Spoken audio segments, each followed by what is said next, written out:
Rainbow Movers is the official mover of Design Recipes on WPIX TV.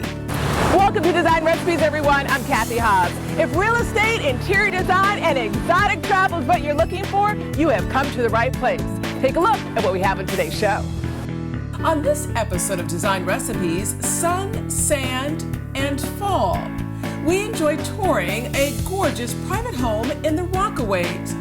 From a private garden to the beach, a taste of Queens that may surprise you. Then our Brooklyn expert Donald Brennan takes us to Urban Cowboy, a beautiful bed and breakfast right in the heart of Brooklyn. Plus, the centuries-old technique of glass blowing. We sit down with the craftsman behind the luxury lighting brand Shakuff. It is fall, which is one of the most popular seasons for relocation, which is why we're on the move with our exclusive mover, Rainbow Movers. Its president gives us insider tips on how to work with a mover. And Ace Watanasuparp of Citizens Bank is here with invaluable mortgage tips. Ace is sharing his expertise, answering your questions, and it all starts right now. We begin this episode of Design Recipes in the Caribbean. Just kidding. We are actually in the Rockaways and very excited to begin this episode of Design Recipes in Queens. Hi, I'm Lisa Joa with Bracha, New York at Keller Williams NYC. Lisa. Hi, Cathy. Good to see you. It is great to see you on this beautiful day, and I'm really intrigued by this gorgeous residence. Thank you. Welcome to 180 Beach 147th Street. Come on inside. I'm excited. Well, Cathy, we're in the living room right now. Some people call it the family room or the parlor room. This is a very large space where this family has a large grand piano, 3 sofas, and even a poker table. This is why people want a home. They want this type of space. What I really love about it is how bright and airy it is. And just to experience this grandeur right when you walk in, this really is special. How many bedrooms and bathrooms are we talking about? This home has 4 bedrooms and 3.5 bathrooms. Very nice. It's approximately 4,000 square feet. Let me show you the rest of the house. All right. Well, Cathy, welcome to the formal dining room. This is absolutely spectacular and very appropriate for this grand home, this space for grand entertaining. Absolutely. If there are only 8 seats here, but you can certainly fit 12 to 15. Absolutely, I can picture that. And I like a good dinner party. Of course. And these high ceilings allow for any kind of chandelier that you'd prefer in this room. Very nice, but what captured my eye, I have to say, is this bay window over here. How cute is that? It really brings in a lot of light to the room. Look at the kitchen's very close by if you're hungry. I'll take a look. What a fabulous place to cook a meal. Yeah, this is a chef's kitchen with a 6-burner stovetop. Gotta have 6 burners. Not 1, but 2 dishwashers and 2 ovens, so to wrap up the grand meal that you're gonna have in this home. In addition to the dining room, there's also a breakfast area that sits 10 people. I love that. I also like is how this island, which is an oval shape, kind of unique. I really appreciate that. You can actually have bar stools here too. Absolutely. So far I've seen the living room and that incredible formal dining room, this beautiful kitchen. What else is here on the main floor? There's also a den and a half bathroom, which also leads us to the enclosed patio. I'd love to see the patio, especially on this gorgeous day. This is the patio we were speaking of. I absolutely love it. And I love to dine al fresco or enjoy that morning coffee outside. So this would be perfect. Absolutely. And I'm also really digging this lattice work. Well, good thing you point this out. This is actually double layered with screens. So while you're enjoying your breakfast and your coffee outside, you don't have the nuisance of the bugs that will be coming around here. Now, one of the things I'm noticing here is this backyard. Let's take a look at that. Wow, this is spectacular. Isn't it breathtaking? You know, a lot of people don't know this about me, but I'm actually a country girl, so I can really appreciate this. If you take a few steps forward, you'll definitely see a surprise. Is this squash? Yep, you'll find squash, zucchini, broccoli, and right around October, you'll find pumpkin grown in the back. Wow. What I really appreciate is not only do we have all these beautiful florals and plants, but the fruits and vegetables too. Yeah, you definitely eat out of your own home all year long. You will never have to go to Whole Foods to go buy your own vegetables and fruits. I like that, and I also like the activity of tending to a garden. So I can really appreciate this, and I actually feel transported and sufficiently impressed with what I've seen so far. I'd love to see the second level. Let me show you. Well, Cathy, you asked about bedrooms, and we are in the master suite. How big is this room? Isn't it? It's so massive in here, you can't even tell this is a king-size bed. What I really appreciate is the opportunity to create almost two distinct zones. One for sleeping and one for relaxation. I absolutely agree. There's also an enormous master bathroom with an oversized jacuzzi and a stand-up shower with a rain shower head. Now, how many other bedrooms are here? There are 3 other bedrooms on the other side of this house. So here we have what's really the bedroom level with the master bedroom and then those other bedrooms. Is there a basement here? There is. Let's go take a look. Okay. Well, Cathy, this is the grand staircase which will lead us to the lower level, to the basement. Well, Cathy, we are in the lower level right now. There's a great family space. There's Absolutely. also a children's playroom down here too. There's also a wet bar. It's great for entertaining. I love the fact that it's finished. A lot of times in homes, this is an area that sometimes is not finished, but this is finished, it's spacious, and I can really picture people enjoying this entertaining area. So we've been inside. I have truly enjoyed the tour of this home. We were outside before, and I know I'm not that far from the beach. Yes, we should definitely take a look. All right, let's tan. Yeah, let's see. So this is the Rockaways. It is. It's very tranquil and pleasant, isn't it? I feel like it's a vacation community, almost like I'm in a different state. Funny how you say that. Some people say that this is the Beverly Hills of Queens. I can see why. I never knew that the beach in the Rockaways was quite this nice. Yes, isn't it gorgeous? And it's only half a block away from the house. So this is almost like your private beach, your backyard. Pretty much. I love it. This is a huge selling feature. Lisa, I don't think that we could have picked a more beautiful day to see this gorgeous home in the Rockaways. I agree, Cathy. How would you sum it up? Well, Cathy, it's a beautiful home with 4 beds, 3.5 baths, 4,000 square feet of space. This lot is 80 by 100, manicured garden, and just look at this beautiful neighborhood. I was sold at Private Beach. And half a block away from the private beach. I love it. What an incredible tour, a beautiful day, and a gorgeous beach. In fact, I think I'm going to hang out here a little bit and enjoy it for a little bit longer. When we come back, we introduce you to a Brooklyn business with the help of our Brooklyn real estate expert, Donald Brennan of Brennan Real Estate. Up next.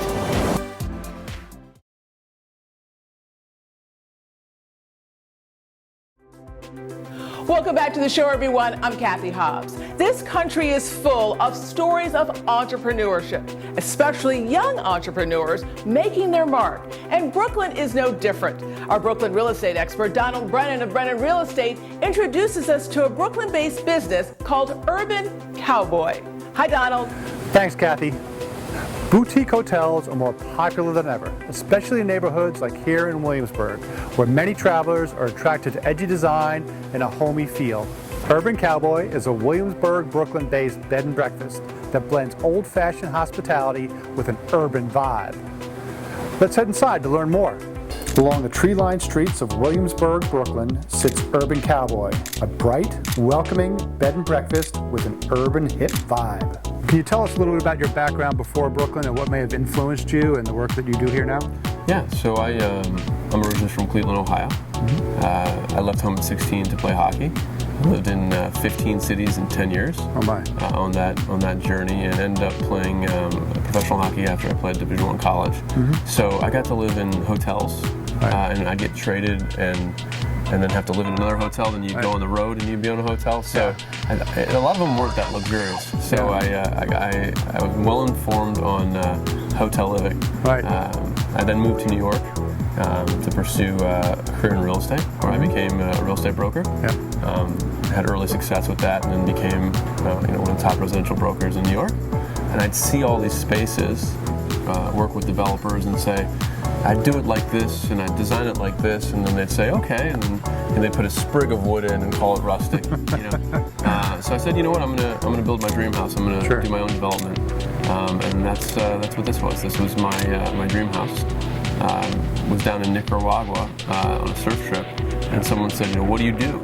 And I said, I'm opening a bed and breakfast. Just kind of came out. Sure. And the rest is history.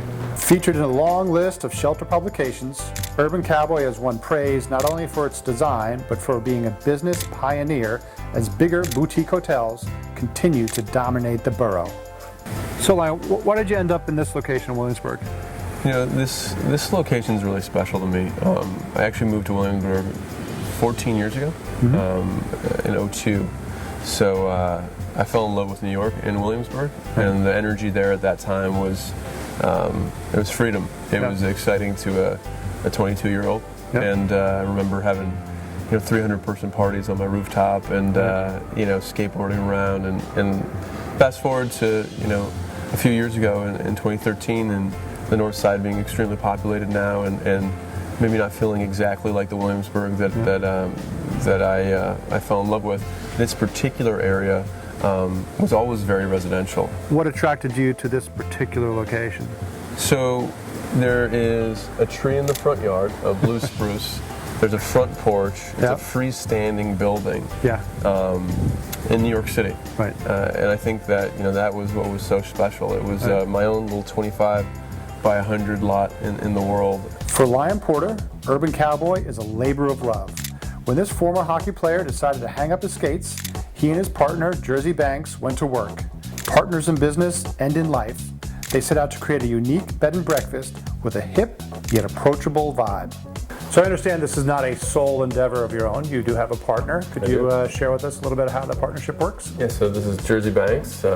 She and I run this place together. I design and conceptualize, and she does everything else. But it's working out quite well. We're having a lot of fun. The bones are so interesting, but the decor also works really well and complementary.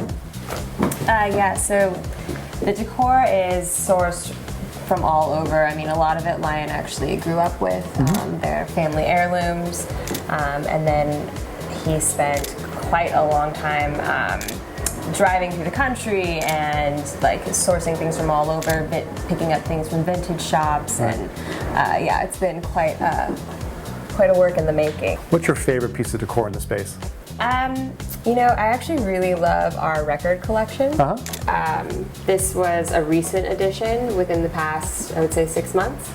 And it was given to us by one of Lion's really good friends from Ohio, and it's, I guess he was actually Lion's favorite DJ. I mean, we have 1,000 records basically of all bangers. They just you can't put on a bad album, which is kind of fun. Lots of great different seating areas you've configured here. What's the mood you're looking for in this particular space? I mean, we're the whole space is pretty open, and we like people to kind of have a directive where they know they can just relax and chill, and that also invokes a conversation. So when you're sitting kind of in this configuration, you can relax, you can chill, but you can also, have a decent conversation with someone that's right next to you in a group. I mean, our whole business is really based around people. We're a lot different than a normal B&B or even a hotel in the sense where you get the key to your room and you go to your room and you're in your little box. Here we're very inclusive, we're very communal. We have meals all the time together beyond breakfast. We're constantly inviting people in and out of the space, and it's all about conversations and relationships. So the way that people interact in this space is really, really important to us. Great. At a time when there is intense competition in the hospitality industry, Urban Cowboy is thriving. The Urban Cowboy concept so successful, they decided to extend the Brooklyn brand to the Music City, Nashville, Tennessee.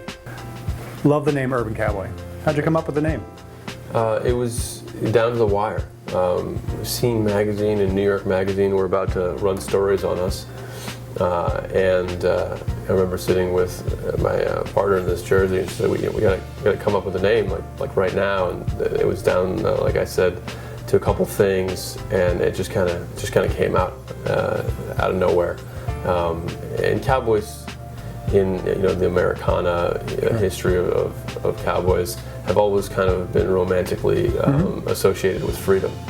So how does the Urban Cowboy idea work both in Brooklyn and Nashville? What's funny is many people think we started in Nashville. Nashville's been open for just over 6 months, right. And it's rocking. It's amazing. It's almost like the whole concept and idea was made for Nashville, sure. But it grew out of Brooklyn. And people say, how does a Western-themed B&B work in Brooklyn? And I think it works because it makes absolutely no sense. There's influences of Western design, but we're very tongue-in-cheek. We don't take ourselves that seriously. And any plans for expansion here in Brooklyn? So in Brooklyn we just opened our annex property that we're calling the Treehouse, just down the street. Right. The Treehouse came out of a chance meeting with a neighbor. A guy had walked by the house, and I was throwing a big barbecue, and he said, "What is this?" And I said, "Come on in." He served him a drink, and he said, "This is amazing. Will you design my house?" And I said, "Sure. What would you like?" He goes, "This, exactly this." I go, "I won't do exactly this." But a year and a half later, he was a design client. Sure. I'm a designer as well, and he started to see how this worked, and we have a excessive demand for people in a very small amount of rooms, and so it kind of just naturally happened organically, and I'd love to show it to you. Sure, sounds like a good idea. So this is the Treehouse, another great space. What went on here? So I met the owner. He was walking by, like I told you, my other property, and he said, "Will you design my place and make it look exactly like yours?" And I said, "I won't do exactly, but these amazing 8-foot diamond windows, and we did custom wallpaper by a guy named Princeberg. Clint, who is a local artisan, sourced this table from actually a guy in Nashville who's done a lot of woodwork for me in 1767. So it's really like my design has evolved since the first one and doing the Nashville property, and I kind of mix the two, but the materials are the same. I actually sourced these reclaimed pine floors, just like my place, the same lumber yard in Bushwick, and we did these floating stairs, and the way this is configured is it's kind of like an upside down version of my place, right? The living room's up top, but you get that great sunset view. And same signature white kitchen, but there's a black Bertazzoni versus a white Viking, so little differences, but the overall aesthetic has the same vibe. Yeah, still very sharp, and it all works really well together. Very impressive. Thanks so much. The design community and savvy travelers have rolled out the welcome mat for Urban Cowboy, embracing the bed and breakfast with open arms. Urban Cowboy is truly a unique place, offering innovative and old-fashioned hospitality. Back to you, Cathy. Thanks, Donald. What a fascinating and inspiring story of entrepreneurship. When we come back, we are on the move, just in time for the fall selling season. Coming up.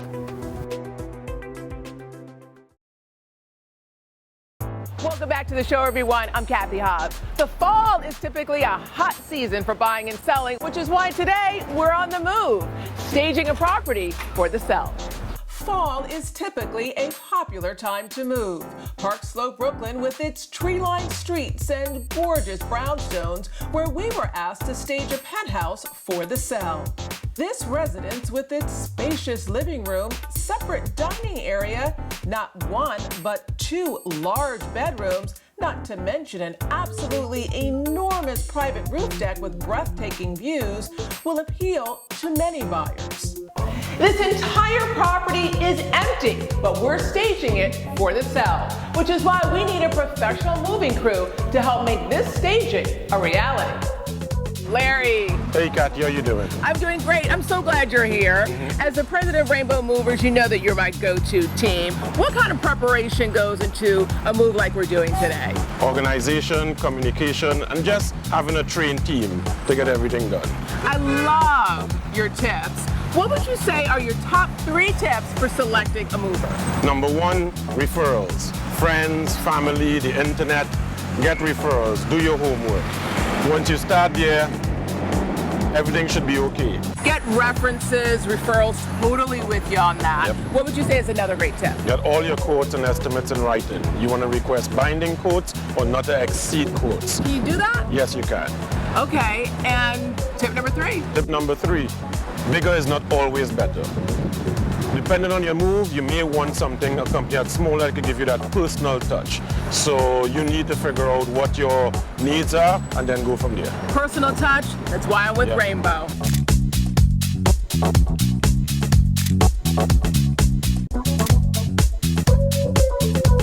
Now our truck is completely unloaded, which means it's time to set up.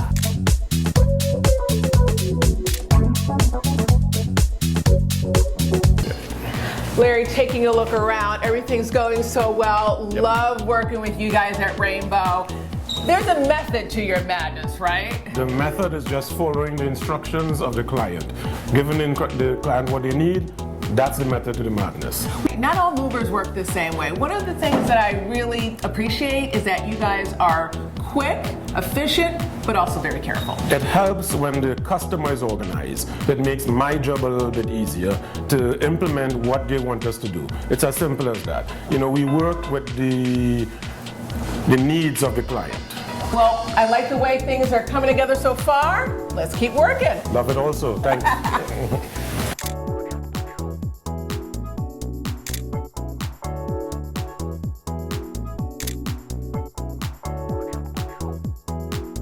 So this is our sectional sofa, which is going to be the highlight of the entire living room.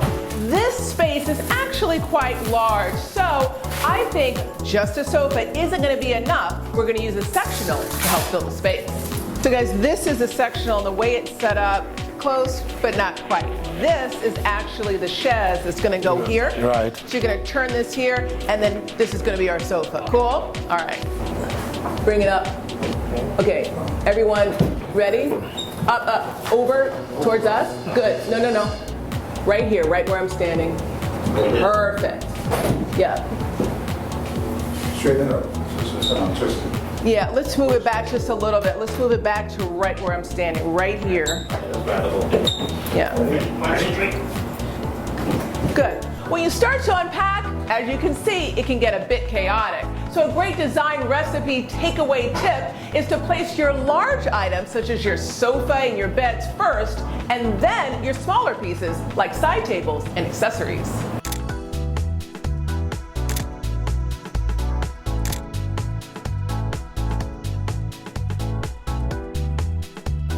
Artwork and mirrors are fragile and often heavy. Sometimes they even require special hooks in order to hang them. A design recipe tip: lay out your art and mirrors first. This way you can figure out your colors and also where everything's going to go before you start to hang.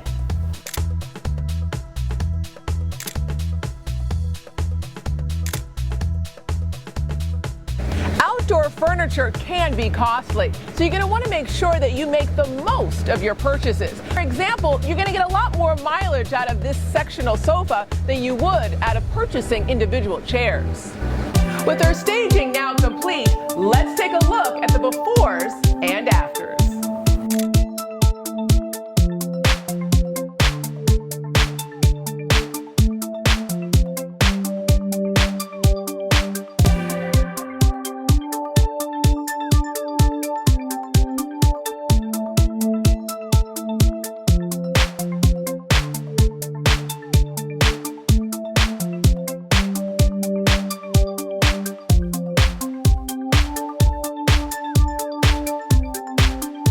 Let's talk a little bit about how our design recipe came together, sharing some tips. Dining rooms are key selling features, and this one is spacious, which is one of the reasons why we wanted to give it the feeling of gracious entertaining, using a large dining table and 4 chairs. Now, let's share some other tips, beginning with the bedrooms. In the bedroom, we included a king-size bed, which is an important selling feature, as many buyers desire a king bed in the master bedroom. Tall artwork helped to add height to the room. while light bedding helped to ensure the space feels light and spacious. In the second bedroom, we went bold and bright, staging it as a fun, festive child's room. My favorite feature, this bold, oversized piece of art. Its colors serving as the foundation of our color palette that we continued throughout the room.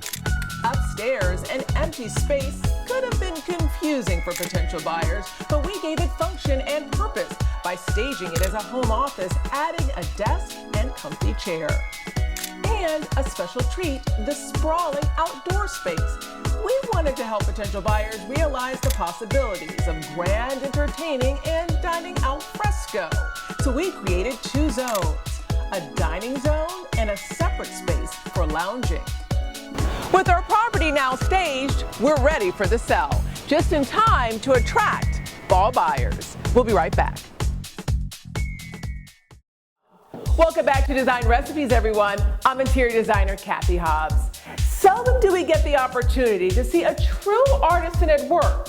And today we have the rare chance to go behind the scenes of luxury lighting brand Shakuff to learn and talk one-on-one with one of the main artisans behind the brand.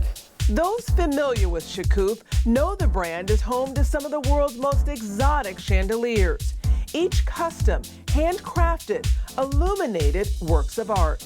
Joseph. Hi, Cathy. Good to see you. Oh, it's fantastic to see you. As you know, I love coming to Shakuff, one of my favorite lighting companies. And I understand I'm in for a treat today. Yes, I have a beautiful treat to show you today. I have my Israeli artist. Oh, so he's come all the way from Israel. Yes, he came here to show us blown glass. Oh, very cool. One of the things that I love about blown glass is just the artisan aspect that goes into it, the creativity. I think that's so fantastic. For the folks at home who don't know about what you do here at Shakuff, why don't you tell us about the brand? So Shakuff is a company that creates custom glass lighting and decor. Everything it's made by handmade by artists, and then we all do sampling here, and it's a fully customized product. Every single piece is custom here at Every Shakuff. single that what you see, it's customized. Now, this artisan who has come in from Israel, is he going to show me anything in particular, any particular pendant? So I will think that he's gonna like to show you a new design, one of our fixtures that we just designed together. Do you have it here? Yeah, I have it right displayed here. Okay, Yeah. let me see it. Yeah, sure. This is a new design. This is the Nimbus, made by Israeli artist Boaz. And as you can see, this is a blown glass. I'm seeing all this dimpling in here. Yeah, this is how we make it. So we wanted to make like a blown glass that it's not just a circularized design. So I kind of like we play with the artist a little bit more organic. Yeah, no, I create like a little bit that. the touch of it. So really like each piece, its exclusivity is very uniquely. What's interesting too is that you can actually see the detail, whether it's this clear or the frosted version. Right. Can you screw this off for me to take a look? Right, yeah, so Look at you it. can see if you want to change the bulbs, you can just take the piece down gently, hold it in the top and the bottom, and unscrew it. And then Now this is what Boaz is going to create right before my eyes? yes, that's the piece that they want to this is so design. intricate and fragile. Almost like its own individual work of art. Yeah. So every single piece here at Shakuff is done by hand? Everything done by hand. And What's the average lead time for your fixtures when you take into consideration that everything is done by hand? so we will say it's right now it's 8 to 10 weeks from the beginning of the process till the end. That's great. That's great. I mean, it's worth the wait. Yeah. It's worth the wait, I say, to get something that's so personalized and so individualized. Right, yeah. This is the fixture that really caught my eye. Tell me a little about this one. When I walked in the showroom, I noticed this right away. Right, so Cathy, this is a new design. The glass themselves have these ridges, so when you look at it, you can see all the textures and ridges, and it's kind of stressing the glass to create this shape. And I always said, when you look at it in one angle, I think it's beautiful, but when you staying underneath of it, you're almost seeing the drip of it. I feel the effect of the drip that you were looking for, and when you're here, you really feel surrounded by light, That's right, which yeah. is really magical. Being such a fan of Shakuff, I've always been curious as to how these beautiful, gorgeous pendants are made. And I know that they're made by artisans from around the world. So the opportunity to see someone today, I'm so excited, Yeah, Joseph. Cathy, I think you're going to enjoy a lot. You're going to see the beginning of it and how it's actually being made. Maybe I'll try a little bit myself. Oh, that's a good idea. Do it.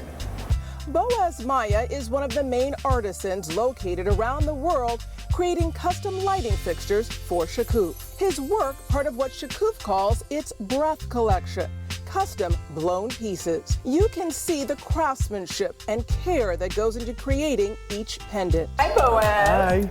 Hi, I'm Cathy. I'm Bud. How are you? I'm very good, and I'm super excited to see what we're gonna make today. What are we gonna make? Himba.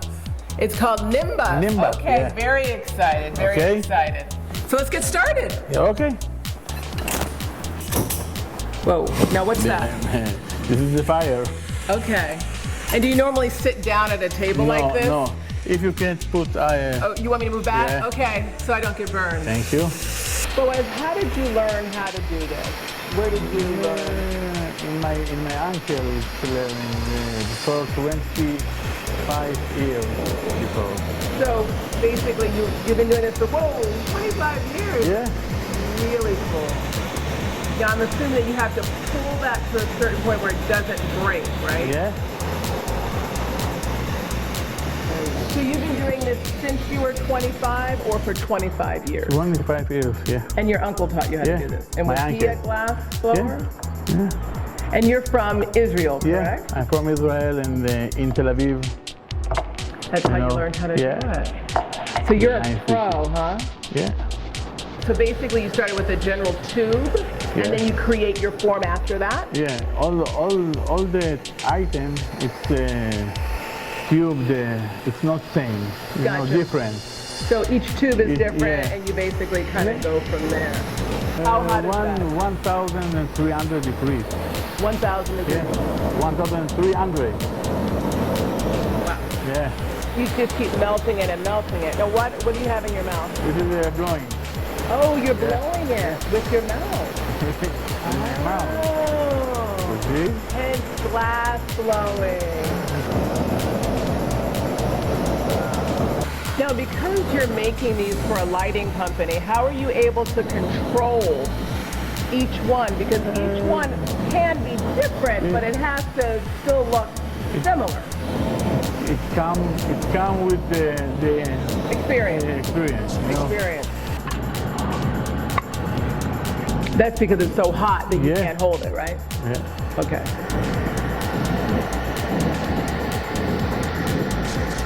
I was going to ask you if that's the point that we're doing right now, where you break that off so that they can actually get the light inside. Yeah. Right. This is for the light. Okay. You want to try blowing? Sure. After this, okay? After this. Okay. Okay. All right. I'm going to learn glass blowing today. Woohoo! Oh, you're pulling it. Yeah. A little one. You're going to give me a little guide to do. This is for the blowing. Doing. That's all. That was so cool. Now, I have a dumb question to ask you. By definition, does blowing glass mean that someone's physically using their mouth to blow it? Or can you use a machine? Or it's always it's machine. someone's It's machine. mouth? It's not for me machine. Well, I know you're not going to do it with a machine, Yeah. but just by definition, does glass blowing always mean that someone is physically blowing the glass like you're blowing it? Typically. Yeah. Oh, you are making an ornament there. This is for you. Aww. Thank you, Boaz.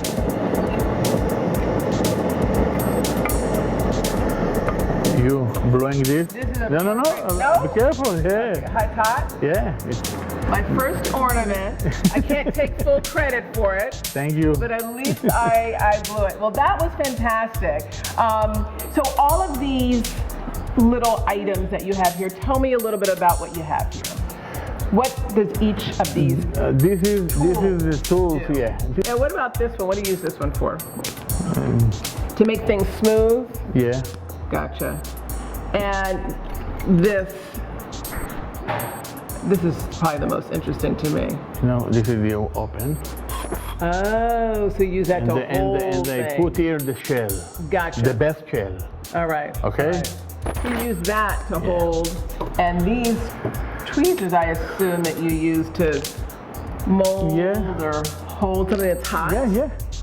It's hard, and I need you know, to twist something. Yeah, twist. Yeah. And these you probably use to create holes as well. This is all. Yeah. I mean, these look like great, hardy, strong tools. How long have you had these tools?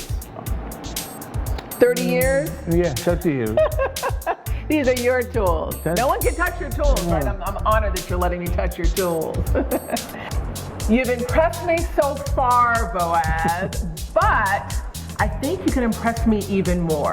There's one fixture that I really liked when I came into the showroom, and it's that one right there. And I'm wondering if you could make something like that. I'm doing this, Cathy, for you, and with twist. Okay? With a twist. Yeah. Okay, so you're gonna do something different. Yeah. Okay, all right. Okay. All right. Try. Let's get started. Okay. Give me. Thank you. Let the artisan have his space. So you're gonna start, oh wow, this is like weeded. Yeah. You can see the indentations. So you're even starting with a completely different type of glass. Okay. Okay.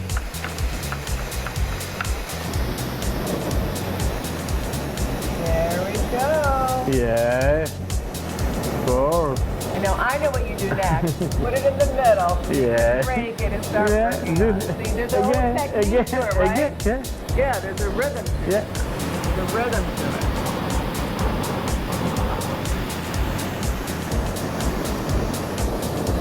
Starting to look like something. Now you're working to create that tapered edge there.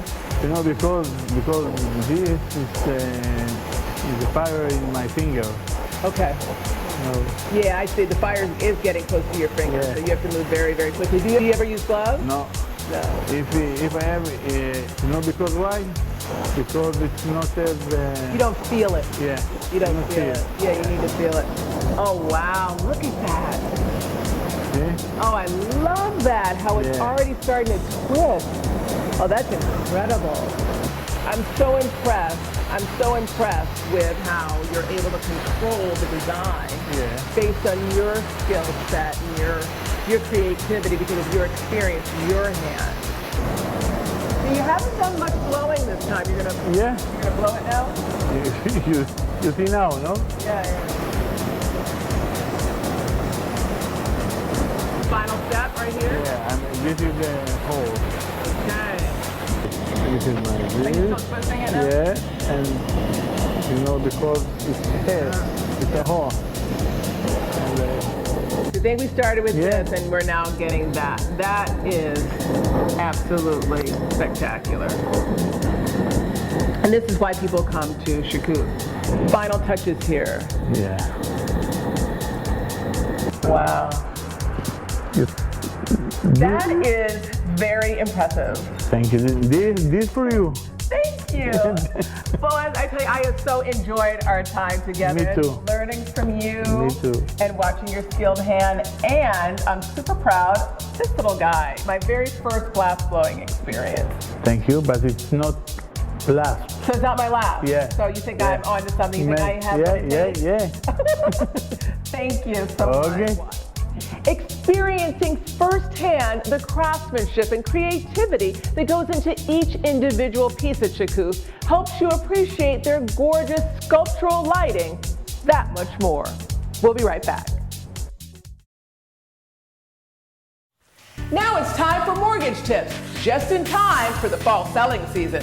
In a city like New York, it's hard enough to get around, let alone navigate the ins and outs of the real estate market, especially when it comes to buying, selling, and financing, which is why we turn to Citizens Bank and Ace Watanasuparp, Vice President, Regional Manager with the Home Mortgage Division.